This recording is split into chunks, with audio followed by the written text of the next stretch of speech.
بسم الله الرحمن الرحيم. يا أيها النبي اتق الله ولا تطع الكافرين والمنافقين إن الله كان عليما حكيما واتبع ما يوحى إليك من ربك إن الله كان بما تعملون خبيرا وتوكل على الله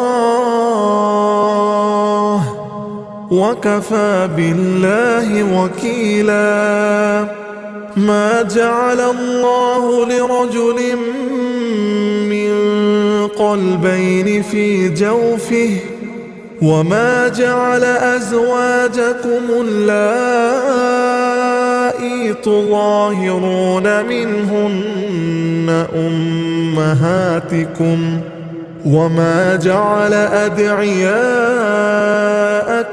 أبناءكم ذلكم قولكم بأفواهكم والله يقول الحق وهو يهدي السبيل ادعوهم لآبائهم هو أقسط عند الله فإن لم تعلموا آباءهم فإخوانكم في الدين ومواليكم وليس عليكم جناح فيما أخطأتم به ولكن ما تعمدت قلوبكم وكان الله غفورا رحيما. السلام عليكم ورحمة الله وبركاته. ഖുർആൻ പദം 1430 ദിവസത്തിലേക്ക് എല്ലാവരെയും ഹാർദമായി സ്വാഗതം ചെയ്യുന്നു. വിശുദ്ധ ഖുർആനിലെ 33-ാമത്തെ അധ്യായമായ സൂറത്തുൽ അഹ്സാബിൻ്റെ 3-ാം ദിവസ ആമുഖ പഠനമാണ് ഇന്ന്. ക്ലാസ് ആരംഭിക്കുന്നതിനായി ആദരണീയനായ ഡോക്ടർ AI വിലായത്തുള്ള സാഹിബിനെ ക്ഷണിക്കുന്നു. السلام عليكم ورحمة الله وبركاته. أعوذ بالله من الشيطان الرجيم. بسم الله الرحمن الرحيم.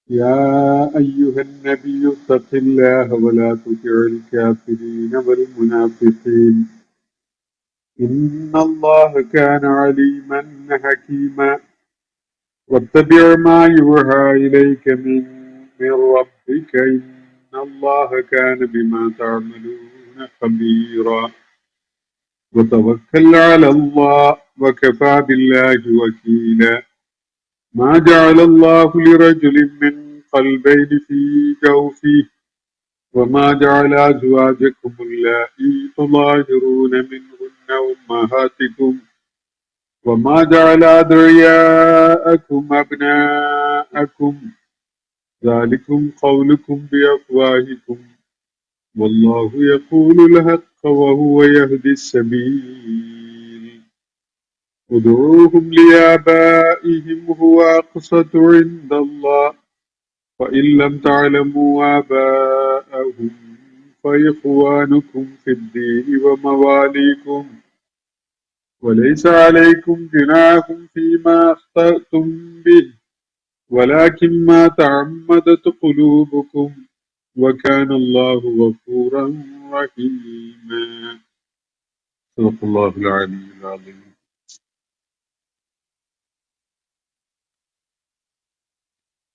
സൂറത്തുൽ അഹ്സാബിലെ ആദ്യത്തെ 5 ആയത്തുകളാണ് ഞാൻ നിങ്ങളെ വീണ്ടും കേൾപ്പിച്ചിട്ടുള്ളത്.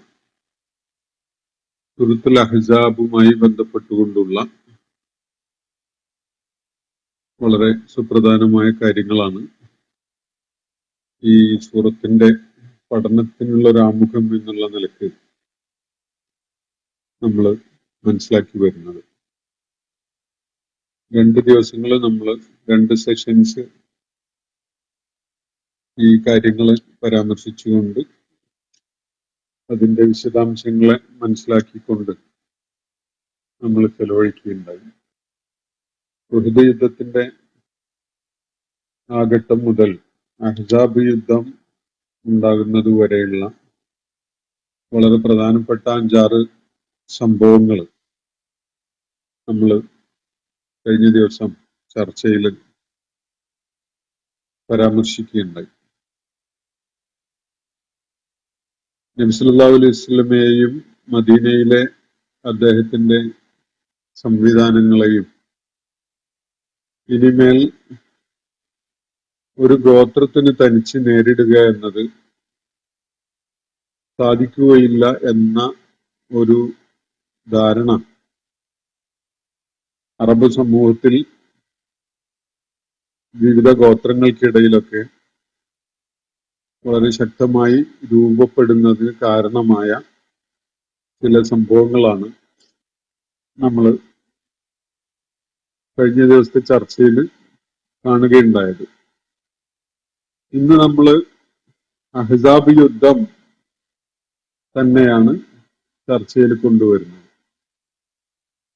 എന്താണ് ഈ അഹ്സാബ് യുദ്ധം എന്നത്? ആര് തമ്മിലായിരുന്നു യുദ്ധം? എന്തൊക്കെയായിരുന്നു അതിന്റെ ഡെവലപ്മെന്റ്സ് തുടങ്ങിയിട്ടുള്ള കാര്യങ്ങളാണ് നമ്മൾ ഇന്ന് മനസ്സിലാക്കാൻ വേണ്ടി ശ്രമിക്കുന്നത്. ഈ സൂറത്തിലെ ആയത്തുകളുടെ പഠനം നമുക്ക് 1-2 ദിവസത്തിനുള്ളിൽ ആരംഭിക്കാൻ സാധിക്കുമെന്നാണ് പ്രതീക്ഷിക്കുന്നത്. കാരണം ധാരാളം ചരിത്രപരമായ വിശദാംശങ്ങൾ ഉൾക്കൊണ്ടുകൊണ്ട് ആ പശ്ചാത്തലം മനസ്സിലാക്കിക്കൊണ്ട് വേണം നമുക്ക് ഈ സൂറത്തിന്റെ പഠനം ആരംഭിക്കാൻ.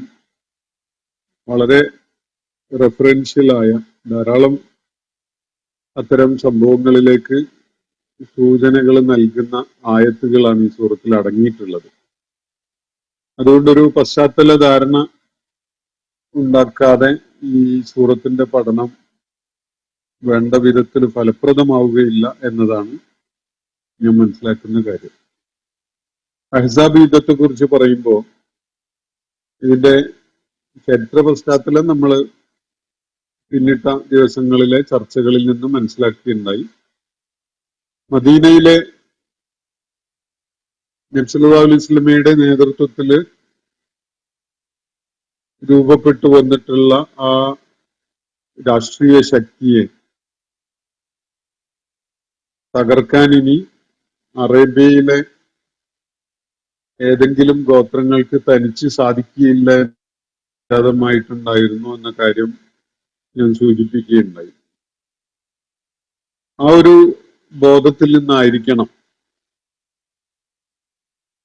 അറേബ്യയിൽ ഇസ്ലാമിനോട് ശത്രുത പുലർത്തുന്ന എല്ലാ ഗോത്രങ്ങളും കൈകോർത്തുകൊണ്ട് ഒരു സൈനിക സന്നാഹം ഒരുക്കപ്പെടുകയും നബി സല്ലല്ലാഹു അലൈഹി വസല്ലമയെയും മദീനയിലെ അദ്ദേഹത്തിന്റെ അനുയായികളെയും നേരിടുക എന്ന ലക്ഷ്യത്തോടു കൂടി ഒരു പടുകൂറ്റൻ സൈന്യം ആ കാലഘട്ടത്തിലെ യുദ്ധങ്ങളെയും സൈനിക സന്നാഹങ്ങളെയൊക്കെ വെച്ച് നോക്കുമ്പോൾ ഇസ്ലാം അതുവരെ നേരിട്ടിട്ടില്ലാത്ത ഒരു വമ്പൻ സൈന്യമാണ്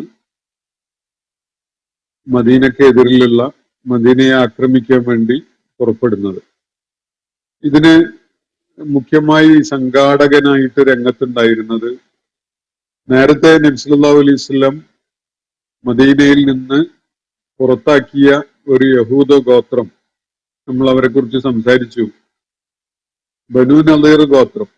ഈ ബനൂ നളീർ ഗോത്രത്തിലെ ആ ഗോത്രത്തിന്റെ തലവൻ ഹുയയ്യ് എന്ന പേരിൽ അറിയപ്പെടുന്ന ഒരു വ്യക്തിയാണ് ഈ അഹ്സാബ് യുദ്ധത്തിന്റെ മുഖ്യ സൂത്രധാരകനായിട്ട് രംഗത്ത് വരുന്നത്. ഇദ്ദേഹവും അദ്ദേഹത്തിന്റെ ഗോത്രവും ഒക്കെ തന്നെ ഖൈബറിലേക്കും അതുപോലെയുള്ള ഷാമിന്റെ ചില പ്രദേശങ്ങളിലേക്കും ഒക്കെ ആയിട്ട് നാടുകടത്തപ്പെട്ടതായിരുന്നു. നബി സല്ലല്ലാഹു അലൈഹി വസല്ലമയെ വധിച്ചു കളയാൻ വേണ്ടിയുള്ള ഗൂഢാലോചന നടത്തിയ വിവരം അറിയാനിടയാവുകയും അവർക്ക് നിഷേധിക്കാൻ പറ്റാത്ത വിധത്തിൽ അത് വെളിപ്പെടുകയോ ഒക്കെ ചെയ്ത ഘട്ടത്തിലാണ് 10 ദിവസത്തെ സമയം അനുവദിച്ചുകൊണ്ട് അവിടെ അവിടുന്ന് പുറത്താക്കുന്നത്. ആ ഘട്ടത്തില് മുനാഫിക്കുകൾ ഇടപെട്ട സംഭവങ്ങളൊക്കെ നമ്മൾ മനസ്സിലാക്കിയിട്ടുണ്ടായി. അപ്പോ ഖൈബറിൽ അഭയം തേടിയ, അതുപോലെ അറേബ്യയുടെ വേറെ ചില പ്രദേശങ്ങളിലൊക്കെ അഭയം തേടിയിരുന്ന ബനു നദീർ ഗോത്രക്കാരായ ആളുകൾ, മുഖ്യമായിട്ട് ആ ഗോത്രത്തിന്റെ തലവൻ ഹുയൈ, ഇദ്ദേഹമാണ് ഈ അഹ്സാബ് യുദ്ധത്തിന് വേണ്ട കരുനീക്കങ്ങൾ നടത്തുന്നത്. ഈ ആവശ്യത്തിന് വേണ്ടി ഇസ്ലാമിനോട് ശത്രുത കാണിക്കാൻ സാധ്യതയുള്ള പരിസര പ്രദേശങ്ങളിലെ ഗോത്രങ്ങളെയൊക്കെ അദ്ദേഹം നേരിട്ട് പോയി ആ ഗോത്രത്തിലെ തലവന്മാരെ കാണുകയും ആ പ്രദേശങ്ങളൊക്കെ പര്യടനം നടത്തി അവരെയൊക്കെ നബി സല്ലല്ലാഹു അലൈഹി വസല്ലമക്കും മദീനയിലെ സംവിധാനങ്ങൾക്കും എതിരിൽ ഒരു അത്യുഗ്രൻ പട നയിക്കാൻ അവരെ പ്രേരിപ്പിച്ചുകൊണ്ട് അവരെ സംഘടിപ്പിച്ചു കൊണ്ടുവരുന്നത് ഈ ബനു നദീർ ഗോത്രക്കാരനായ യഹൂദനാണ്, അല്ലെങ്കിൽ ആ ഗോത്രത്തിന്റെ തലവനാണ്. ഹിജ്റ 5-ാം വർഷം ശവ്വാലിലാണ് ഈ സംഗതി അവര് ഒരു കൂട്ടുന്നത്. ശവ്വാൽ മാസം എന്ന് പറഞ്ഞാൽ റംലാൻ കഴിഞ്ഞ് തൊട്ടുടനെയുള്ള മാസം. മുമ്പെങ്ങുമില്ലാത്ത വിധത്തില്, നേരത്തെ ഒരു ഘട്ടത്തിലും ഉണ്ടായിട്ടില്ലാത്ത വിധത്തില് ഈ ഗോത്രങ്ങളൊക്കെ ഐക്യപ്പെട്ടുകൊണ്ടാണ് മദീനയെ ആക്രമിക്കാൻ വേണ്ടി ഒരുങ്ങി വരുന്നത്. മദീനയില് നബി സല്ലല്ലാഹു അലൈഹി വസല്ലമയുടെയും അനുയായികളുടെയും അവസ്ഥ പല നിലക്കും വളരെ വൾണറബിൾ ആയ, ആക്രമിക്കപ്പെടാൻ ഏറെ സാധ്യതയുള്ള ഒരു അവസ്ഥ നിലനിൽക്കുകയാണ്. ഈ വടക്ക് ഭാഗത്ത് നിന്നായിട്ട് ഖൈബറിലെയും അതുപോലെ വാദിൽ ഖുറയിൽ നിന്നൊക്കെയുള്ള ബനു നളീർ ഗോത്രക്കാര്, അതുപോലെ മറ്റൊരു യഹൂദ ഗോത്രമായ ബനു ഖൈനുഖാ തുടങ്ങിയിട്ടുള്ള ഗോത്രങ്ങളിൽപ്പെട്ട യഹൂദരാണ്, ജൂത വിഭാഗങ്ങളാണ് നബി സല്ലല്ലാഹു അലൈഹി വസല്ലമയെയും അനുയായികളെയും മദീനയിൽ ആക്രമിക്കാൻ വേണ്ടി വടക്ക് ഭാഗത്ത് നിന്ന് ഒരുങ്ങി തയ്യാറായത്. കിഴക്ക് ഭാഗത്ത് എന്ന് പറഞ്ഞാൽ നജിദ്, ഇന്നത്തെ റിയാദിന്റെ ഒക്കെ ആ ദിശയിൽ നിന്ന് ഗത്ഫാൻ ഗോത്രം, നേരത്തെ തന്നെ അവര് മദീനയെ ആക്രമിക്കാൻ വേണ്ടിയുള്ള ഒരുക്കങ്ങളൊക്കെ ഉണ്ടായിരുന്നത് നമ്മൾ മനസ്സിലാക്കിയതാണ്. അപ്പൊ ഗത്ഫാൻ ഗോത്രമാണ്, അതുപോലെ സുലൈം, ഫസാറ, മുറുവ, അസ്ജ, സഅദ്, അസദ് എന്നീ ഗോത്രങ്ങളാണ് ഈ കിഴക്ക് ഭാഗത്ത് നിന്ന് ഈ ഹുയൈന്റെ പ്രേരണയിൽ പെട്ടുകൊണ്ട് സഖ്യകക്ഷികളുടെ ഭാഗമായി മദീനയെ ആക്രമിക്കാൻ വേണ്ടി പുറപ്പെടാൻ സന്നദ്ധരായി വരുന്നത്. അതുപോലെ തെക്ക് ഭാഗത്ത് നിന്ന് ഖുറൈശികളുടെ നേതൃത്വത്തില് സഖ്യകക്ഷികൾ എന്ന പേരിൽ അറിയപ്പെട്ട ഒരു സംഘടിത വിഭാഗവും വന്നു ചേരുകയാണ്.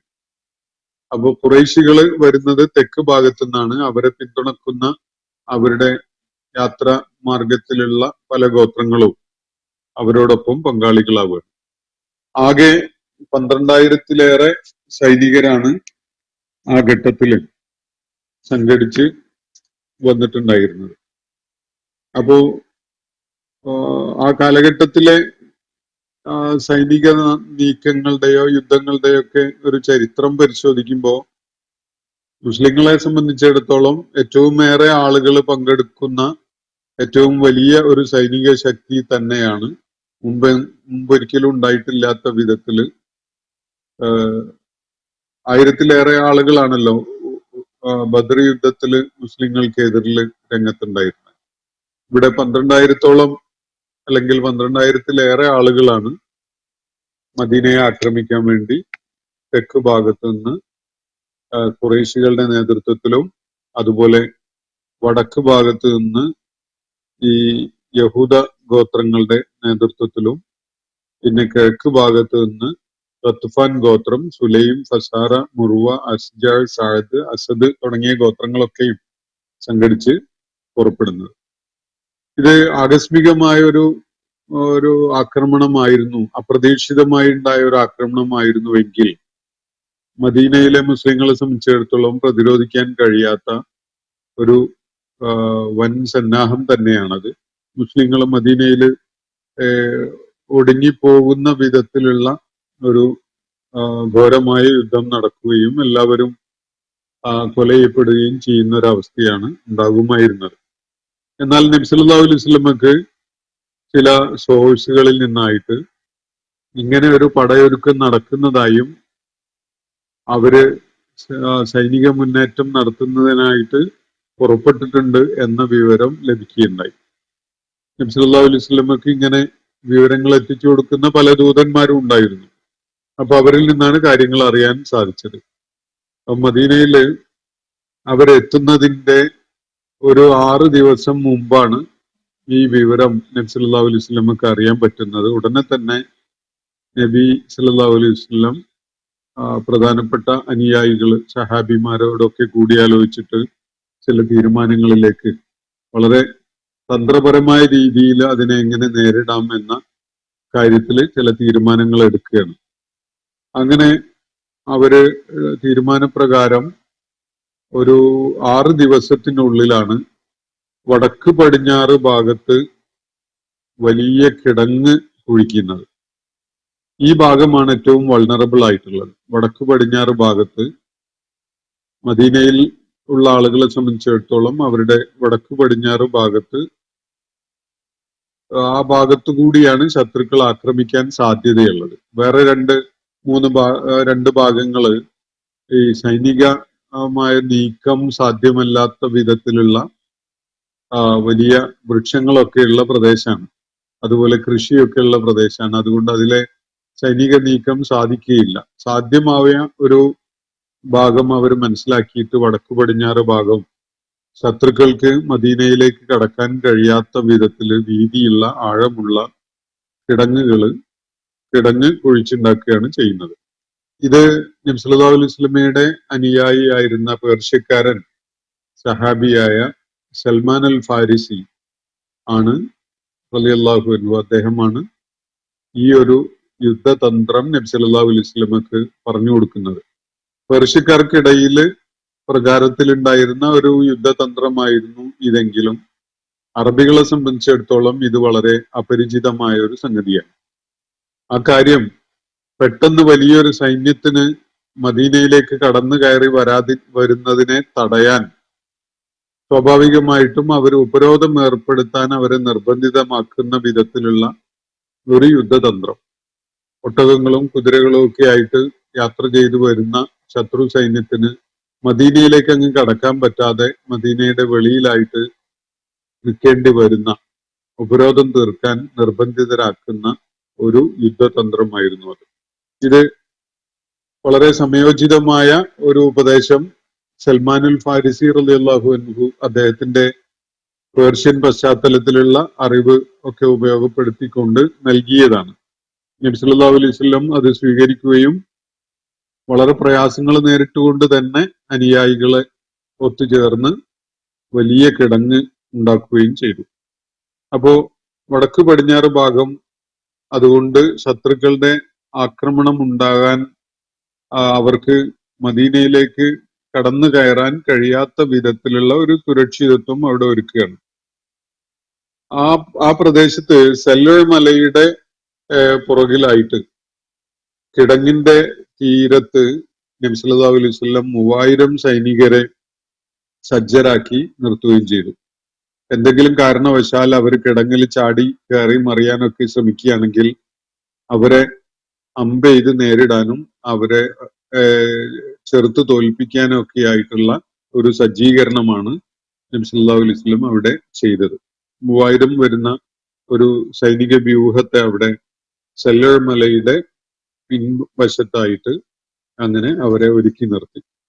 മദീനയുടെ തെക്ക് ഭാഗം താരതമ്യേന സുരക്ഷിതമായിരുന്നു. കാരണം ഇടതിങ്ങി വളർന്നിരുന്ന തോട്ടങ്ങളും വൃക്ഷങ്ങളും ഒക്കെ ഉള്ള ഒരു പ്രദേശമായിരുന്നു അത്. അതുവഴിയുള്ള ആക്രമണം സാധ്യതയില്ലാത്തൊരു സംഗതിയായിട്ട് അവര് കണക്ക് കൂട്ടി. അതുപോലെ കിഴക്ക് ഭാഗം ഹെറാത്ത് ചരൽ ഭൂമിയാണ്. അതിലൂടെയും സൈനിക നീക്കം സാധിക്കുന്നതല്ല. സൈനിക നീക്കം എളുപ്പമല്ലാത്ത ഹെറാത്ത് ചരൽ ഭൂമി, ആ ചരൽ ഭൂമിയിലൂടെ സൈന്യം വരികയാണെങ്കിൽ തന്നെ അവരെ ദൂരെ നിന്ന് തന്നെ കാണാനും മനസ്സിലാക്കാനും അവരെ നേരിട്ട് ആക്രമിക്കാനും ഒക്കെ മുസ്ലിങ്ങൾക്ക് എളുപ്പം കഴിയും. അതുകൊണ്ട് തന്നെ ശത്രുക്കൾ അതിലൂടെ ഒരു സൈനിക നീക്കം ഉദ്ദേശിക്കില്ല. കാരണം അവര് അത് സുരക്ഷിതമല്ലാത്തതായിട്ട് അവർക്ക് മനസ്സിലാക്കാൻ സാധിക്കും. ഇനി അവർ മുന്നേറുകയാണെങ്കിൽ തന്നെ അവരെ മദീനയിലെ മുസ്ലിം സൈന്യത്തിന് എളുപ്പത്തിൽ കൈകാര്യം ചെയ്യാനും സാധിക്കും. അങ്ങനെയുള്ള ഒരു സൗകര്യമുള്ള ഒരു ദിശയാണ് കിഴക്ക് ഭാഗം. തെക്ക് പടിഞ്ഞാറ് മൂലയും ഇതുപോലെ ആക്രമണ സാധ്യത കുറഞ്ഞ ഒരു പ്രദേശമാണ്. ഇതുപോലെ വൃക്ഷങ്ങളും കൃഷിയും ഒക്കെ ഉള്ളൊരു ഇടമായതുകൊണ്ട് അതിലൂടെയും കടന്നു വരിക സാധ്യമല്ലാത്തൊരവസ്ഥ. ആക്രമണ സാധ്യത മുഖ്യമായിട്ടും ഉണ്ടായിരുന്നത് കിഴക്കും പടിഞ്ഞാറും ഭാഗങ്ങളിലൂടെയാണ്. അപ്പോ ഈ രണ്ട് ഭാഗങ്ങളെ ചേർത്തുകൊണ്ടാണ് ഈ കിടങ്ങ് നബി സല്ലല്ലാഹു അലൈഹി വസല്ലം ഉണ്ടാക്കുന്നത്. അപ്പൊ മദീനയെ സുരക്ഷിതമാക്കാനുള്ള ഒരു ഏറ്റവും ബുദ്ധിപൂർവകമായ ഒരു നടപടിയാണ് നബി സല്ലല്ലാഹു അലൈഹി വസല്ലം ഇങ്ങനെ കിടങ്ങ് കയറിക്കൊണ്ട് ഉണ്ടാക്കുന്നത്. ഇത് ശത്രുക്കളെ സംബന്ധിച്ചിടത്തോളം ഒട്ടും പരിചയമില്ലാത്ത ഒരു യുദ്ധതന്ത്രമായിരുന്നു. ഈ ഖുറൈശികളുടെ നേതൃത്വത്തിൽ വരുന്ന അറബ് ഗോത്രങ്ങളായാലും അതുപോലെ നജിദ് ഭാഗത്ത് നിന്ന് ഖത്ഫാൻ പോലെയുള്ള ഗോത്രങ്ങളുടെ ആളുകള് അവരായിരുന്നാലും അതുപോലെ മദീനയിലെ യഹൂദ ഗോത്രങ്ങളുടെ കാര്യത്തിലായാലും അവർക്കൊന്നും പരിചയമില്ലാത്ത ഒരു യുദ്ധതന്ത്രമായിരുന്നു ഇത് എന്നത് പ്രത്യേകം നമ്മൾ മനസ്സിലാക്കേണ്ടതുണ്ട്. അപ്പോ മദീന ആ നിലക്ക് അത്ര പെട്ടെന്ന് കയറി ആക്രമിക്കാൻ പറ്റാത്ത വിധത്തിലുള്ള ഒരു സുരക്ഷിതത്വം മദീനക്കായി നബി സല്ലല്ലാഹു അലൈഹി വസല്ലം അനുയായികളും ഒരുക്കി. ഈ ശൈത്യകാലമായിരുന്നു അത്. കഠിനമായ തണുപ്പ് അനുഭവപ്പെടുന്ന ഒരു കാലം. ഒരു ദീർഘമായ ഒരു കാലം ഉപരോധം നടത്തുക എന്നത് പ്രായോഗികമായിട്ട് വലിയ പ്രയാസമായിരുന്നു ശത്രുക്കളെ സംബന്ധിച്ചിടത്തോളം. പക്ഷെ ഉപരോധം നടത്തുക എന്നല്ലാത്ത ഒരു ഓപ്ഷൻ അവരുടെ മുന്നിൽ ഉണ്ടായിരുന്നില്ല. മാത്രമല്ല ദീർഘമായ ഒരു കാലത്തെ ഉപരോധം നടത്താൻ വേണ്ട ഒരുക്കങ്ങളൊന്നും ചെയ്തുകൊണ്ടായിരുന്നില്ല ഈ ശത്രു വിഭാഗങ്ങള് എത്തിച്ചേർന്നിട്ടുണ്ടായിരുന്നത്. അതുകൊണ്ട് ഈ അഹ്സാബ് സംഘത്തിൽപ്പെട്ട ഈ സഖ്യകക്ഷികളിൽപ്പെട്ട ആളുകളെ സംബന്ധിച്ചിടത്തോളം ഒരേ ഒരു വഴിയാണ് അവരുടെ മുന്നിൽ തെളിഞ്ഞു വന്നത്. അതെന്താണെന്ന് പറഞ്ഞാൽ മദീനയുടെ കിഴക്ക് ഭാഗത്ത് താമസിച്ചിരുന്ന ബനു ഖുറൈള ഗോത്രമുണ്ട്, യഹൂദ ഗോത്രാണ്. ബനു നളീർ പോലെ അതുപോലെ ബനു ഖൈനുഖ ഒക്കെ പോലെ തന്നെ നബി സല്ലല്ലാഹു അലൈഹി വസല്ലം ഇവരുമായിട്ടൊക്കെ ഉടമ്പടിയിൽ ഏർപ്പെട്ടിട്ടുണ്ടായിരുന്നു, കരാറിൽ ഏർപ്പെട്ടിട്ടുണ്ടായിരുന്നു. അപ്പോ ബനു നളീർ കരാറ് ലംഘിച്ചുകൊണ്ട് നബി സല്ലല്ലാഹു അലൈഹി വസല്ലമയെ ചതിപ്രയോഗത്തിലൂടെ കൊന്നുകളയാനുള്ള ഒരുക്കങ്ങൾ ഉണ്ടായതിനെ തുടർന്ന് നടപടി ഉണ്ടായതും അവര് നാട്ടിൽ നിന്ന് പുറത്താക്കപ്പെട്ടതും ഒക്കെ അവർക്കൊക്കെ അറിയാം. പക്ഷെ കിഴക്ക് ഭാഗത്തുള്ള ഈ ബനു ഖുറൈള ഗോത്രത്തെ സമീപിച്ചുകൊണ്ട് അവരുടെ പിന്തുണയോടുകൂടി ആ ഭാഗത്തുനിന്ന് ബനു ഖുറൈളക്കാരും ഈ തെക്ക് പടിഞ്ഞാറ് ഭാഗത്ത് നിന്ന് ഈ അഹ്സാബും ഒരുമിച്ച് ആക്രമിക്കുകയാണെങ്കിൽ മദീനയെ കൈകാര്യം ചെയ്യാൻ സാധിക്കും എന്നാണ് അവർ കണക്ക് കൂട്ടിയത്. അങ്ങനെയാണ് അവരുടെ ഒരു പ്രതിനിധി ബനു ഖുറൈള വംശജരുടെ അടുക്കല് പോകുന്നത്. എന്നിട്ട് അവരെ ഒറ്റുകൊടുക്കുന്ന ആളുകളാക്കി മാറ്റാനാണ്, അവരെ യുദ്ധത്തിൽ പങ്കാളികളാക്കിക്കൊണ്ട് കരാറ് ലംഘിച്ച് മുസ്ലിങ്ങൾക്ക് അനുകൂലമായ ഒരു നിലപാട് സ്വീകരിക്കാൻ വേണ്ടിയാണ്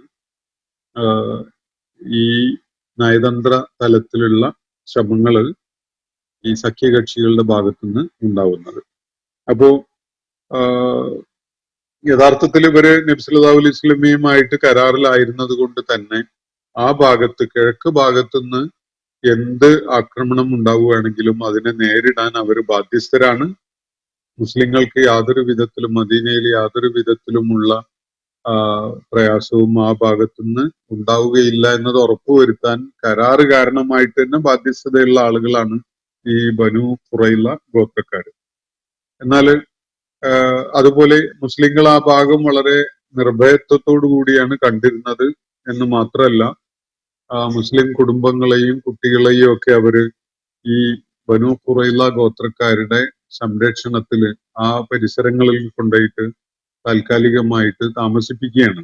ഈ യുദ്ധത്തിന്റെ നാളുകൾ കഴിയുന്നത് വരെ അവർ സുരക്ഷിതരായിരിക്കുന്നതിന് വേണ്ടി. എന്നാല് ഈ ബനു ഖുറൈളയുടെ കോട്ടകളിലായിരുന്നു മുസ്ലിം കുടുംബങ്ങളും കുട്ടികളും ഒക്കെ താൽക്കാലികമായിട്ട് പാർപ്പിക്കപ്പെട്ടിരുന്നത്. ആ ഭാഗത്ത് പ്രതിരോധ സജ്ജീകരണം മുസ്ലിങ്ങളൊന്നും ചെയ്തിട്ടുണ്ടായിരുന്നില്ല. കാരണം അത് ബനു ഖുറൈള ചെയ്യേണ്ടതാണ്, അവരുമായിട്ട് കരാറിലുള്ളതാണ്. ഇതാണ് അവസ്ഥ. അങ്ങനെ ഈ ഭാഗം മുസ്ലിങ്ങളെ സംബന്ധിച്ചിടത്തോളം ദുർബലമാണ് എന്നൊരു കാര്യം ശത്രുക്കൾ മനസ്സിലാക്കി.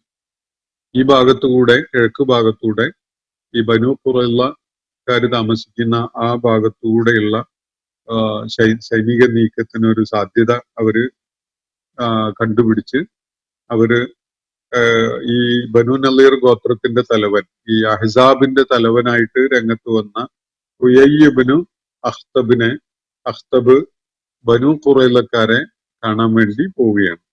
അങ്ങനെ അവരോട് പറഞ്ഞ് അവരെ യുദ്ധത്തിലേക്ക് ഒരുക്കി ഇറക്കി കൊണ്ടുവരികയാണ് ഈ ഹുയയ്യിബ്നു അഖ്തബ് എന്ന ബനു നളീർ ഗോത്രക്കാരൻ, അല്ലെങ്കിൽ ഗോത്രത്തിന്റെ തലവനായ ആള്. അപ്പോ അവരോട് ചെന്ന് പറയുന്നത്, തുടക്കത്തിൽ ഈ കാര്യം സജസ്റ്റ് ചെയ്തപ്പോ ഈ ബനു ഖുറൈള ഗോത്രക്കാർ അതിന് സന്നദ്ധരായില്ല.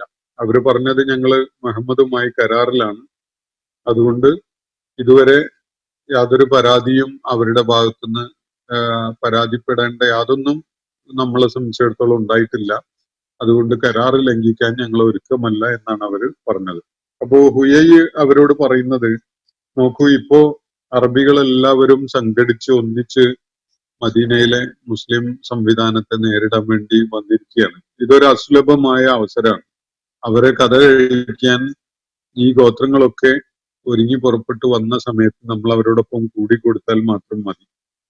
ഇനിയൊരു അവസരം മുഹമ്മദിനെയും കൂട്ടരെയും കൈകാര്യം ചെയ്യാൻ ഈ ഒരു അവസരം നഷ്ടപ്പെടുത്തി കഴിഞ്ഞാൽ മറ്റൊരു അവസരം കിട്ടിക്കൊള്ളണമെന്നില്ല. അതുകൊണ്ട് നിങ്ങൾ കരാറ് ലംഘിച്ച് ഈ സഖ്യകക്ഷികളെ സഹായിക്കുകയും രഹസ്യമായിട്ട് അവർക്ക് വിവരങ്ങൾ ചോർത്തി കൊടുക്കുകയൊക്കെ ചെയ്യണം എന്നതാണ് ഹുയയ്യിബ്നു അഖ്തബ് അവരോട് ആവശ്യപ്പെട്ടത്. കാര്യങ്ങള്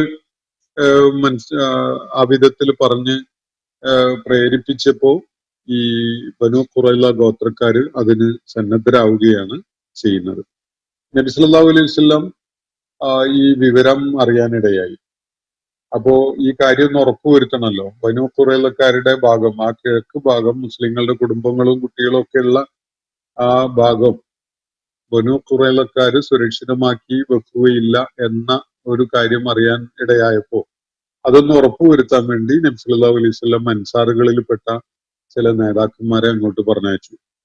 Saad bin Ubada, Saad bin Muadh, Abdullahi bin Rawaha, അതുപോലെ ഖവ്വാത്ത് ബിൻ ജുബൈർ തുടങ്ങിയ ആളുകളെയാണ് അങ്ങോട്ട് പറഞ്ഞയച്ചത്.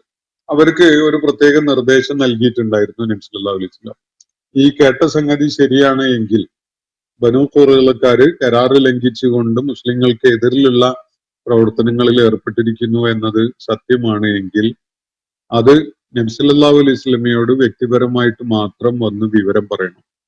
അതല്ല, അവര് കരാറിൽ ഉറച്ചു നിൽക്കുകയാണ്, അവരുടെ ഭാഗം സുരക്ഷിതമാണ് എങ്കിൽ സൈനികരുടെ ഒക്കെ സാന്നിധ്യത്തിൽ വന്ന് അത് ഉറക്കെ പറയണം എന്നാണ് നബി സല്ലല്ലാഹു അലൈഹി വസല്ലം അവരോട് നിർദ്ദേശിച്ചത്.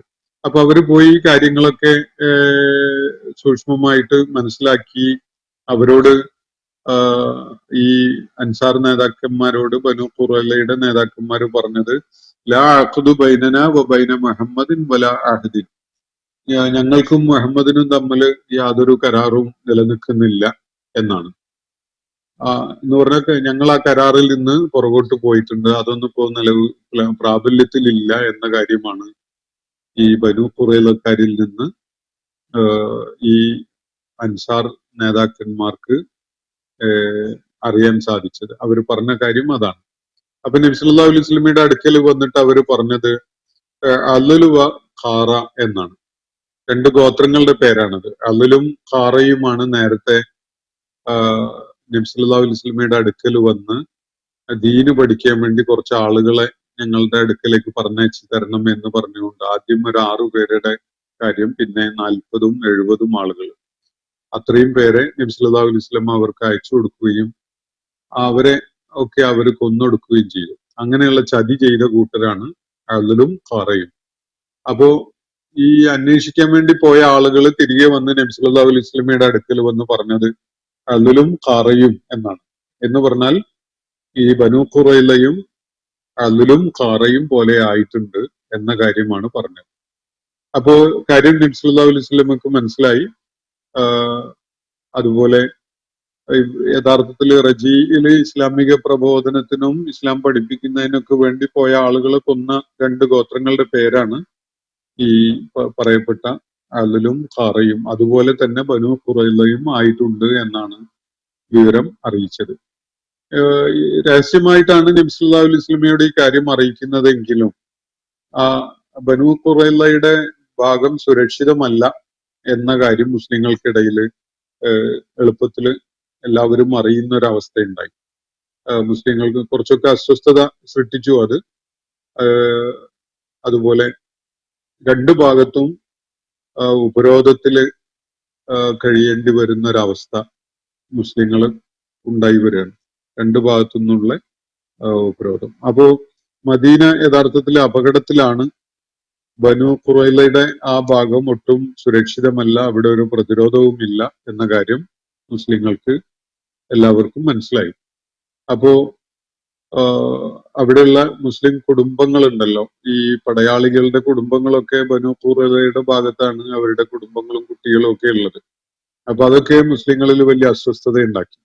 ഈ ഒരു അവസരം ഉപയോഗപ്പെടുത്തിക്കൊണ്ട് മുനാഫിക്കുകൾ രംഗത്ത് വരികയും അവര് മുസ്ലിങ്ങളുടെ മനോവീര്യം കെടുത്തുന്ന വിധത്തിൽ സംസാരിക്കുകയും കളിയാക്കാനൊക്കെ തുടങ്ങുകയൊക്കെ ചെയ്തു. അവര് പറഞ്ഞൊരു കാര്യങ്ങളിൽ പെട്ട ഒന്ന്, സീസറയെയും കിസ്രയെയും ജയിച്ചു കളയുമെന്ന്, അവരെ പരാജയപ്പെടുത്തി അവരുടെ മേൽ വിജയം നേടുമെന്നൊക്കെ ആയിരുന്നല്ലോ വലിയ വാഗ്ദാനം നടത്തിയിരുന്നത്. എന്നിട്ടിപ്പോ ഞങ്ങൾക്ക് വെളുക്കിയിരിക്കാൻ പോലും ഇടമില്ലാത്തൊരവസ്ഥയായി മാറിയിരിക്കുകയാണ്. വെളുക്കിയിരിക്കാൻ പോലും പുറത്തു പോകാൻ വേണ്ടി പറ്റാത്ത അവസ്ഥയാണ് എന്നൊക്കെ പറഞ്ഞുകൊണ്ടാണ് മുനാഫിക്കുകൾ മുസ്ലിങ്ങളെ പരിഹസിക്കുകയും മുസ്ലിങ്ങൾക്കിടയിൽ അവരുടെ മനോവീര്യം കെടുത്തി കളയുന്ന വിധത്തിൽ സംസാരിക്കുകയൊക്കെ ചെയ്തുകൊണ്ടിരുന്നത്. എന്തായാലും പ്രതിരോധ നിരയിൽ ഈ കിടങ്ങിന്റെ ഭാഗത്ത് നബി സല്ലല്ലാഹു അലൈഹി വസല്ലം 3000 പേരെ സജ്ജരാക്കി നിർത്തിയിരുന്നല്ലോ. അവരിലും ചില ഇളക്കങ്ങളൊക്കെ ഉണ്ടായി. ചിലരൊക്കെ വന്ന് പറഞ്ഞത് ഞങ്ങളുടെ കുടുംബങ്ങള് സുരക്ഷിതരല്ല, ഞങ്ങൾക്ക് അവരെ പോയി കൂട്ടിക്കൊണ്ടുവന്ന് സുരക്ഷിതമായ സ്ഥലങ്ങളിൽ എത്തിക്കേണ്ടതുണ്ട്, അതുകൊണ്ട് ഞങ്ങൾ അതിനെ അനുവദിക്കണം എന്ന് പറഞ്ഞുകൊണ്ട് നബി സല്ലല്ലാഹു അലൈഹി വസല്ലമയുടെ അടുക്കൽ വന്ന് അവര് അനുവാദം ചോദിക്കുകയാണ്. യഥാർത്ഥത്തില് അത്രത്തോളം അരക്ഷിതാവസ്ഥ അവിടെ രൂപപ്പെട്ടു വന്നിട്ടുണ്ടായിരുന്നില്ല. മുനാഫിക്കുകൾ സൃഷ്ടിച്ച ഈ മനോവീര്യം കെടുത്തലും ആശങ്കപ്പെടുത്തലും ഒക്കെ ആയ വിഷയങ്ങൾ കാരണമായിട്ട് ഈ പടയാളികളിൽ ചിലര് അങ്ങനെ വന്ന് സംസാരിക്കാൻ തുടങ്ങിയതാണ്. അപ്പോ ചിലര് രഹസ്യമായ പ്രചാരവേലകളിൽ ഏർപ്പെടുകയും ചെയ്തു. അവര് പറഞ്ഞ കാര്യം ഇങ്ങനെയാണ്: ഈ ശത്രു സൈന്യത്തോട് നമുക്ക് നയപരമായിട്ട് അവരെ അംഗീകരിച്ചുകൊണ്ട് നല്ല നിലക്ക് വർത്തിക്കാം, എന്നിട്ട് മുഹമ്മദിനെ അവർക്കങ്ങ് ഏൽപ്പിച്ചു കൊടുക്കാം എന്നാണ് ചില കപട വിശ്വാസികൾ പ്രചരിപ്പിച്ചത് മുസ്ലിങ്ങൾക്കിടയിൽ. എന്തായാലും ഒരു ഏറ്റുമുട്ടലിന്റെ ഒരു രംഗം വരുമ്പോൾ നമുക്ക് വേഗം ഈ ശത്രുക്കളോടൊപ്പം ചേർന്നുകൊണ്ട് അങ്ങ് നിലക്കൊള്ളാം, അവർക്ക് ഒത്താശ ചെയ്തുകൊണ്ട്, എന്നിട്ട് മുഹമ്മദിനെ അങ്ങ് ഏൽപ്പിച്ചു കൊടുക്കാം, അവരെന്താ വേണ്ടതെന്ന് വെച്ചാൽ ചെയ്തോട്ടെ എന്ന നിലക്കാണ് ചിലര് അങ്ങനെയുള്ള പ്രചാരണങ്ങളൊക്കെയാണ് നടത്തിയത്. അപ്പോ ദൃഢനിശ്ചയത്തോടെ നബി സല്ലല്ലാഹു അലൈഹി വസല്ലമയോടൊപ്പം ഉറച്ചു നിന്നത് മുഖ്ലിസുകളായ വിശ്വാസികൾ മാത്രമാണ്.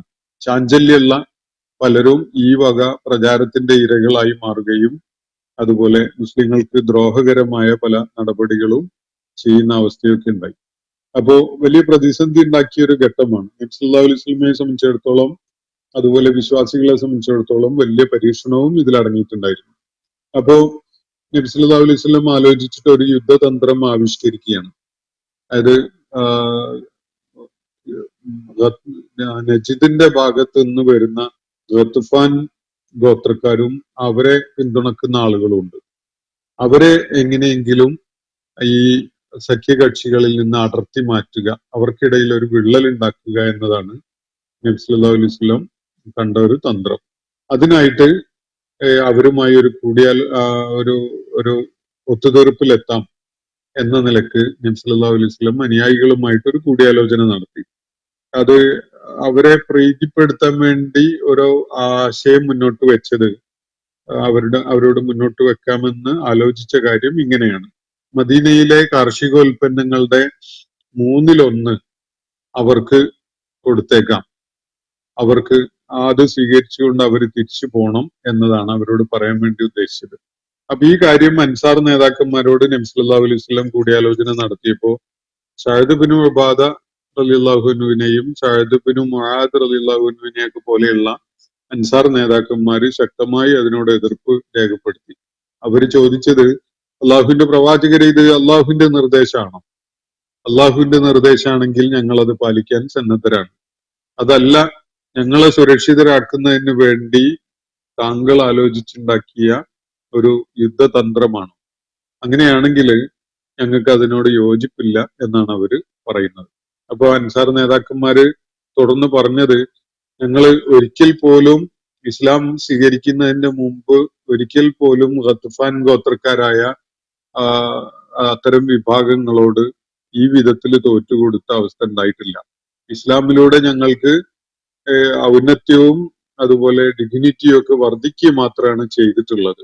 അതുകൊണ്ട് ഇക്കാര്യത്തില് വാളുകൊണ്ടേ തീരുമാനമാവുകയുള്ളൂ. ഞങ്ങള് അവർക്ക് കാർഷികോൽപ്പന്നങ്ങൾ കൊടുക്കുക, എന്നിട്ട് അവർക്ക് ഒരു കപ്പം കൊടുത്തുകൊണ്ട് അവരുടെ ദ്രോഹം ഇല്ലാണ്ടാക്കുക എന്നുള്ള ഒരു പരിപാടിയൊന്നും ഞങ്ങൾക്ക് അവരുമായിട്ട് സാധിക്കില്ല. അവരെ ഞങ്ങൾ വാളുകൊണ്ട് തന്നെ നേരിടും എന്നാണ് അവര് അഭിപ്രായം പറയുകയുണ്ടായത്. അങ്ങനെ ഗത്ഫാൻ ഗോത്രക്കാരുമായി ഒത്തുതീർപ്പിൽ എത്തുന്നതിന് വേണ്ടി തയ്യാറാക്കിയിരുന്ന അവരുടെ ധാരണാപത്രം അതുമായിട്ടാണ് ഗത്ഫാൻ ഗോത്രക്കാരെ സമീപിക്കാനുള്ളത്. അത് കീറിക്കളയുകയാണ് ഈ അൻസാർ ഗോത്ര നേതാക്കന്മാര് ചെയ്തത്.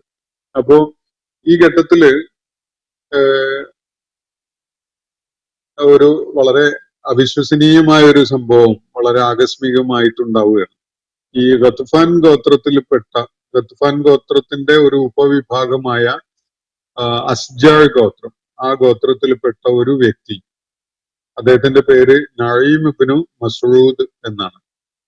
നഈം ഇബ്നു മസ്ഊദ് എന്നൊരു വ്യക്തി, അദ്ദേഹത്തിന്റെ ചില രാത്രികാല സ്വപ്നങ്ങളും അതുപോലെയുള്ള ആലോചനകളുടെയൊക്കെ അടിസ്ഥാനത്തില് അയാൾക്ക് ഇസ്ലാം സത്യമാണ് എന്ന് ബോധ്യപ്പെട്ടു. അയാൾ നബി സല്ലല്ലാഹു അലൈഹി വസല്ലമയുടെ അടുക്കൽ രഹസ്യമായി വന്നിട്ട് തന്റെ ഇസ്ലാം ആശ്ലേഷണം പ്രഖ്യാപിക്കുകയാണ്. ഇവര് ശത്രുക്കളുടെ കൂട്ടത്തില് ഉപരോധം ഏർപ്പെടുത്തിക്കൊണ്ട് നിൽക്കുന്ന ഗത്ഫാൻ ഗോത്രത്തിന്റെ ഭാഗമായുള്ള അസ്ജർ ഗോത്രത്തിലെ ഒരാളാണ്. അവര് ഉപരോധത്തിൽ ഏർപ്പെട്ട അവസ്ഥയിലാണ് ഉണ്ടായിരുന്നത്. അദ്ദേഹം ആ ഉപരോധത്തിനിടയിലാണ് മുഹമ്മദ് നബി സല്ലല്ലാഹു അലൈഹി വസല്ലമക്ക് എതിരിൽ നമ്മൾ യുദ്ധം ചെയ്യുന്നത് എന്തിന്റെ പേരിലാണ്? അദ്ദേഹം നല്ല കാര്യമല്ലാതെ വല്ലതും പറയുന്നുണ്ടോ? നന്മ മാത്രമല്ലാതെ അദ്ദേഹം മുന്നോട്ട് വെച്ചിട്ടുണ്ടോ? നമ്മൾ വെറുതെ അക്രമപരമായി അന്യായമായി യുദ്ധം ചെയ്യല്ലേ എന്നൊക്കെയുള്ള ആലോചനയാണ് അദ്ദേഹത്തിന് തുടക്കത്തിൽ ഉണ്ടായത്. അങ്ങനെയാണ് അദ്ദേഹം ഇസ്ലാമിനെ മനസ്സിലാക്കാനും ശ്രമം നടത്തുന്നത്. തുടർന്ന് നബി സല്ലല്ലാഹു അലൈഹി വസല്ലമയുടെ അടുക്കല് വളരെ രഹസ്യമായി കിടങ്ങ് കടന്ന് വന്നുകൊണ്ടാണ് അദ്ദേഹം ഇസ്ലാം സ്വീകരിച്ച കാര്യം പറയുന്നത്. അദ്ദേഹം പറഞ്ഞത്, ഞാൻ ഇസ്ലാം സ്വീകരിച്ചിരിക്കുന്നു, അള്ളാഹുവിലും അവന്റെ ദൂതനിലും വിശ്വാസം ഉൾക്കൊണ്ടിരിക്കുന്നു. ഞാൻ വിശ്വാസിയായി മാറിയ കാര്യം എന്റെ ഗോത്രക്കാരോ കൂടെയുള്ള ആളുകളോ ഒന്നും അറിയുകയില്ല. ഞാൻ വല്ല സേവനവും നിങ്ങൾക്ക് ചെയ്തു തരേണ്ടതുണ്ടെങ്കിൽ പ്രവാചകരെ താങ്കൾക്ക് എന്നോട് പറയാം എന്ന് അദ്ദേഹം നബി സല്ലല്ലാഹു അലൈഹി വസല്ലമയോട് പറയുകയാണ്.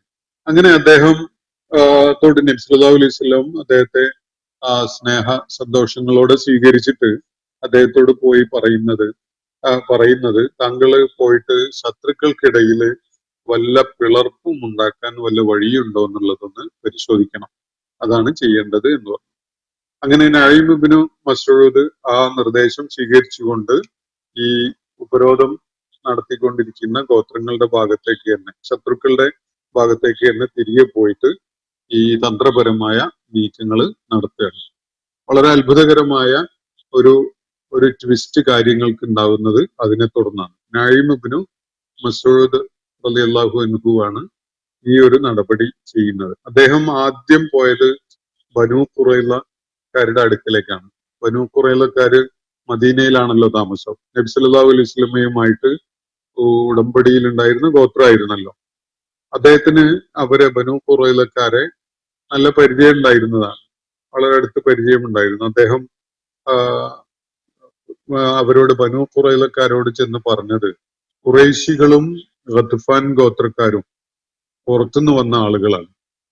അവര് ഉപരോധം മടുത്തിട്ട് ചിലപ്പം തിരിച്ചു മടങ്ങി പോവാനൊക്കെ സാധ്യതയുണ്ട്. പക്ഷെ നിങ്ങൾക്ക് എങ്ങോട്ടും പോകാനില്ല. നിങ്ങൾ മദീനയിൽ തന്നെയാണ് ഉണ്ടാവുക.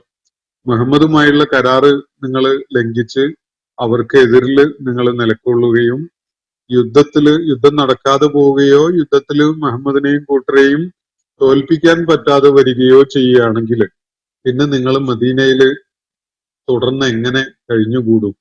അത് നിങ്ങൾക്ക് എത്രത്തോളം സുരക്ഷിതമായിരിക്കും എന്ന ഒരു ആശങ്കയാണ് അവരിൽ അദ്ദേഹം ജനിപ്പിച്ചത്. ഈ ഗത്ഫാൻ ഗോത്രത്തിനും ഖുറൈശി സംഘങ്ങൾക്കും ഒന്നും യാതൊരു നഷ്ടവും വരാനില്ല. പക്ഷെ നിങ്ങളുടെ കാര്യം അങ്ങനെയല്ലല്ലോ. നിങ്ങൾ മുസ്ലിങ്ങളോടൊപ്പം മദീനയിലല്ലേ താമസിക്കേണ്ടത് എന്നതാണ് അദ്ദേഹം ഉന്നയിച്ച ചോദ്യം. അപ്പൊ നിങ്ങളുടെ ഗതി എന്തായിരിക്കും എന്നാണ്. അപ്പോ അതിനൊരു പരിഹാരം ആയിട്ട് ഇത് ശരിക്കും ഈ ബനൂ ഖുറൈള ഗോത്രത്തിൽ വലിയ ആശങ്ക പടർത്തി. അങ്ങനെ അതിനുള്ള ഒരു പരിഹാരമായിട്ട് അദ്ദേഹം തന്നെ നിർദ്ദേശിച്ചത്, നിങ്ങൾ ഈ പുറത്തുനിന്ന് വന്ന ഗോത്രക്കാരുടെ കൂട്ടത്തില് വളരെ യോഗ്യരായ പ്രമാണിമാരായ കുറച്ച് ആളുകളെ ജാമ്യക്കാരായിട്ട് നിങ്ങളുടെ അടുക്കൽ വിട്ടുതരണം എന്ന് പറയാം.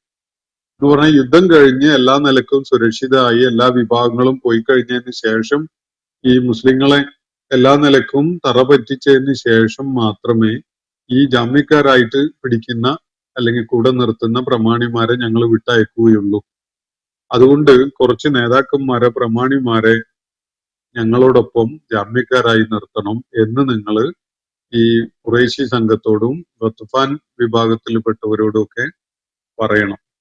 എന്നാലും മാത്രമേ അവർക്ക് ഇതില് യുദ്ധം ശരിക്കും വിജയമാകുന്നത് വരെ അവിടെ നിന്ന് പോരാടാനും അതുപോലെയൊക്കെയുള്ള പ്രേരണ ഉണ്ടാവുള്ളൂ.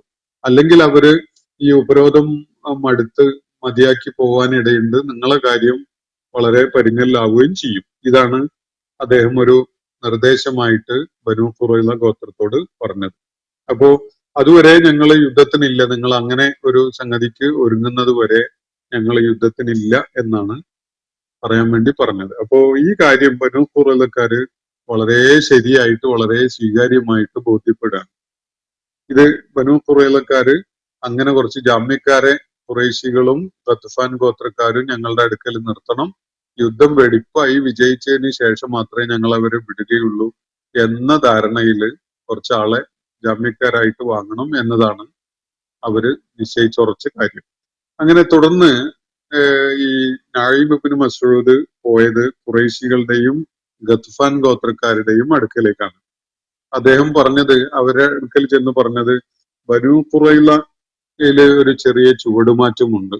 അവര് മദീനക്കാരാണല്ലോ, നബി സല്ലല്ലാഹു അലൈഹി വസല്ലമയുമായിട്ട് കരാറിലുണ്ടായിരുന്ന ആളുകളാണ്. കരാറ് ലംഘിച്ചു, അത് കാറ്റിൽ പറത്തിക്കൊണ്ട് നിലപാട് സ്വീകരിച്ചു എന്നത് വലിയ അനന്തരഫലം ഉണ്ടാക്കും എന്ന ഭീതിയിലാണ് അവർ. അതുകൊണ്ട് മുഹമ്മദുമായിട്ട് എങ്ങനെയെങ്കിലുമൊക്കെ ഒരു ധാരണയിലെത്തണം, എന്നിട്ട് കരാർ ലംഘനത്തിന് പ്രായശ്ചിത്തമായിട്ട് ശത്രുക്കളിൽ പെട്ട കുറച്ച് പേരെ പിടികൂടി അവരെ നേരിട്ട് കയ്യിലേൽപ്പിക്കാം എന്നൊരു കാര്യം പറഞ്ഞുകൊണ്ട് മുഹമ്മദുമായിട്ടൊന്ന് പാച്ചപ്പ് ചെയ്യാൻ അവർ ആലോചിക്കുന്നുണ്ട്. നിങ്ങളെ സമീപിച്ചുകൊണ്ട് ചിലപ്പോൾ അവര് കുറച്ചു പേരെ ഏൽപ്പിച്ചു കൊടുക്കാൻ വേണ്ടിയൊക്കെ പറഞ്ഞെന്ന് വരും. ജാമ്യക്കാരാവാൻ കുറച്ചു പേരെ ഞങ്ങളെ ഏൽപ്പിക്കണം എന്നൊക്കെ അവർ പറഞ്ഞെന്ന് വരും. അതിന്റെ ലക്ഷ്യം ഇതാണ്, മുഹമ്മദിന് ഈ ശത്രുക്കളെ ഏൽപ്പിച്ചു കൊടുക്കുക, എന്നിട്ട് അതുവഴി ഇവര് നേരത്തെ കരാറ് ലംഘിച്ച കാരണത്താൽ മുഹമ്മദുമായിട്ട് ഇടഞ്ഞിട്ടുണ്ടായിരുന്നല്ലോ, അത് പരിഹരിച്ച് മുഹമ്മദുമായി നല്ല ബന്ധം പുനഃസ്ഥാപിച്ച് മദീനയിൽ അവർക്ക് താമസം തുടരാൻ സാധിക്കുന്നതിന് വേണ്ടിയുള്ള ഒരു കാര്യമാണ് അവർ ആലോചിക്കുന്ന ബനൂ ഖുറൈളക്കാര് എന്നാണ് ഈ നഈം ഇബ്നു മസ്ഊദ് ഈ ഖുറൈശികളോടും ഗത്ഫാൻ ഗോത്രക്കാരോടൊക്കെ ആയിട്ട് പോയി പറയുന്നത്. അപ്പോ ഈ കാര്യം പറഞ്ഞതോടുകൂടി ഈ രണ്ടു കൂട്ടർക്കും, ഈ ഖുറൈശികൾക്കും അതുപോലെ ഗത്ഫാൻ ഗോത്രക്കാർക്കും ഒക്കെ വലിയ സംശയം ഉടലെടുത്തു. ബനൂ ഖുറൈളക്കാര് ഇങ്ങനെ ഒരു ചുവടുമാറ്റം കാണിക്കാൻ സാധ്യത ഉണ്ടെന്നുള്ള ഒരു തോന്നല് അവരിലുണ്ടായി. അത് പരിശോധിക്കാൻ വേണ്ടി അവര് ആളുകളെ ബനൂ ഖുറൈളയുടെ അടുക്കലേക്ക് പറഞ്ഞയച്ചു. അപ്പോ ഉപരോധം മടുത്തു, നമുക്ക് പെട്ടെന്ന് യുദ്ധം ചെയ്യണം, നിങ്ങള് നാളെ തന്നെ ഈ കിഴക്ക് ഭാഗത്തുനിന്ന് മുസ്ലിങ്ങൾ ആക്രമിക്കണം, ഞങ്ങള് എതിർവശത്തുനിന്ന് ഞങ്ങളും ആക്രമിക്കാം എന്ന് പറഞ്ഞുകൊണ്ട് ഒറ്റക്കെട്ടായി ഒരൊറ്റ ദിവസം ആക്രമണം നടത്താൻ വേണ്ടി നാളെ തന്നെ ഒരുങ്ങണം, ഇനിയും ഉപരോധം നീട്ടിക്കൊണ്ടു പോകാൻ പറ്റൂല എന്നാണ് ഈ പ്രതിനിധികള് ഈ ബനൂ ഖുറൈളക്കാരുടെ അടുക്കൽ പോയി പറയുന്നത്.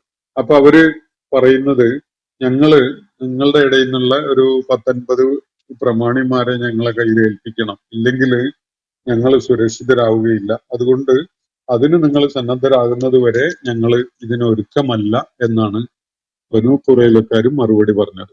അപ്പൊ ഈ കാര്യം പറഞ്ഞപ്പോ ഈ വിഭാഗത്തിന് ഉറപ്പായി നഈം ഇബ്നു മസ്ഊദ് പറഞ്ഞ കാര്യം സത്യമാണ് എന്നത് അവർക്ക് ഉറപ്പായി ബോധ്യപ്പെട്ടു. അങ്ങനെ അഹ്സാബ് നേതാക്കള് എന്ന് പറഞ്ഞാൽ ഖുറൈശികളും ഗത്ഫാൻ ഗോത്രക്കാരും ഒക്കെ ഉടനെ ഒരു കാര്യം ഉറപ്പിച്ചു, ജാമ്യ തടവുകാരെ കൊടുക്കുക എന്നത് സാധിക്കില്ല, ഖുറൈളക്കാര് അവര് നമ്മുടെ കൂടെ നിൽക്കുന്നുള്ള യാതൊരു സാധ്യതയും കാണുന്നില്ല, അതുകൊണ്ട്